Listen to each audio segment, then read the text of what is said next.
Hi, hello, welcome back to YouTube. My name is Devaraj, and today I want to look at something that's a very common phenomena in Western culture of the last 50, 60 years, and that is the basic ethos in mothering that when a baby cries, allow it to cry out, allow it to just keep on crying. Don't go and comfort it, don't go and make it right, and just allow it to keep crying, and eventually it will stop crying. You know, my mum read a book, I think Dr. Spock's Childcare or something like this, and they suggested this, if I remember rightly. And, working as a therapist and a workshop leader, I often get people in groups who talk about this.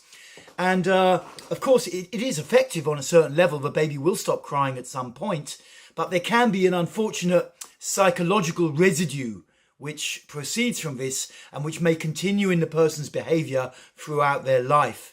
And that is that they tend to develop something of a fatalistic kind of way of going through life. And when they need to really commit or get under pressure for change, it tends to be then in their mind, what's the point? There's no point. And people don't always draw the dots up, make a connection between the two events.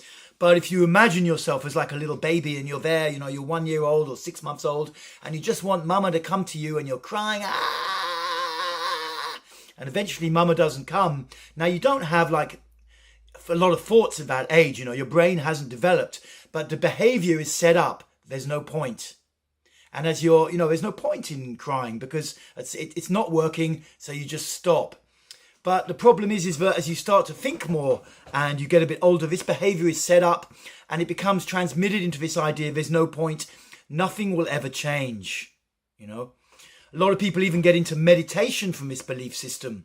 And on a certain level in meditation, nothing is changing. Nevertheless, it's good to arrive to that through quite a deep process as opposed to having it set up unconsciously because of how you was with your mum. So what can you take and how can you move forward if this happened to you as a kid? One thing is it's not really useful to get really pissed off with your mum and confront her about it. She was just doing what was the social norm at the time or whatever she had to do. If you find yourself angry with your mother about it and blaming, you can take that into the group room and scream and shout, but you don't need to confront her with it.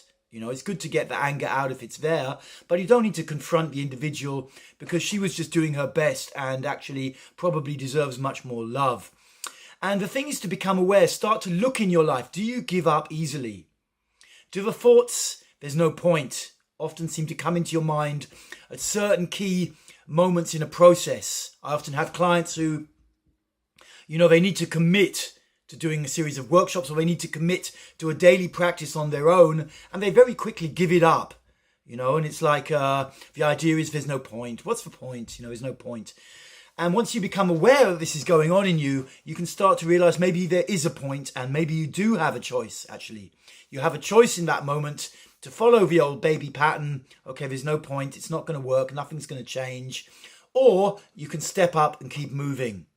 And that's, my main motivation in putting this out on YouTube. And for those of you who follow my channel, is so you can look in your own life. Are you doing this? Are you backing down on yourself at some point because of how it was as a kid? And once you become aware of that, you no longer have to follow the same program.